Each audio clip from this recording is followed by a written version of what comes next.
Hello there everybody and welcome to another speed draw. Today we are drawing my OC, Emish, who is sort of a centaur, like deer body, then a torso that's like a sort of furry human deer combo.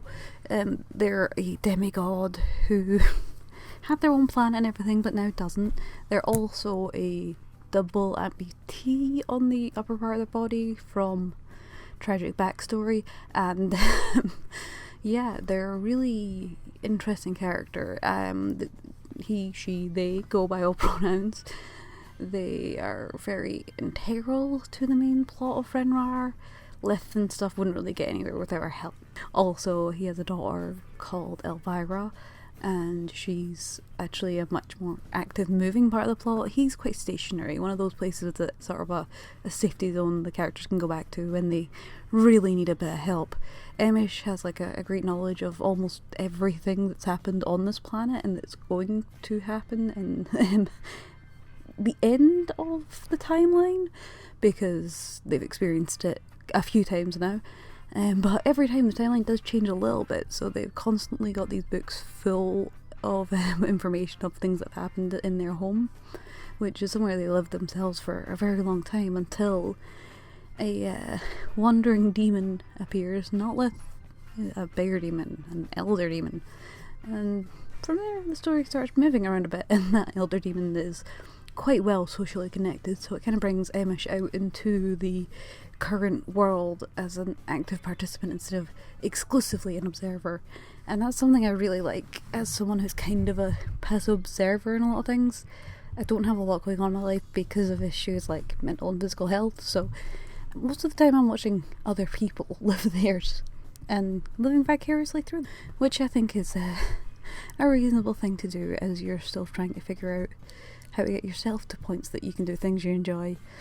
Emish probably needs a little time as well. And yeah, I really like their soft, gentle design and how it kind of contrasts with his a little bit less like empathetic. Like, I wouldn't say non-empathetic, just less. Kind of a bit apathetic about a lot of things. Kind of forgets some of the worries that like mortal beings go through as something who has experienced timelines a few times now, and these timelines last billions of years. So, you know, it's easy to become a passive observer when there's so many whole lives to observe. But things get a little more interesting for him on the loop that Lith appears in, and that's when Delty, a character I don't know if anyone else really knows about. Well, they know about it. I've drawn her quite a few times. I'll put her up on the screen as well. Comes into Emish's life and things get a little more interesting. And I think I also mentioned in my short one that Emish has a daughter called Elvira, who is a much more like normal kind of anthro looking character, who she literally made out of materials, blocks, based on a prophecy-ish vision, because kind of inspired by the wonderful couple in the Dark Crystal Age of Resistance. Emish eats a bunch of berries and hallucinogens that give them visions of things that have happened, could happen, may happen, will happen. They don't really know until she can send Lith and that out to investigate, basically. But it's something that gave him the visions to make his daughter Elvira, and I think that's a fun little element, because as much as I do think that responsibly taking these products IRL is a very, very, very good way to go, when it comes to like immortal beings, the idea of them needing things like this is very interesting to me.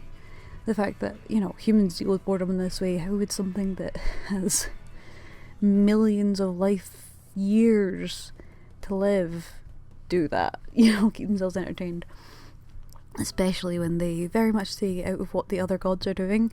Much of the demigods on Fenrir with Emish are creating whole species and breeds and animals, anything that they want really, to be their sort of core, their people.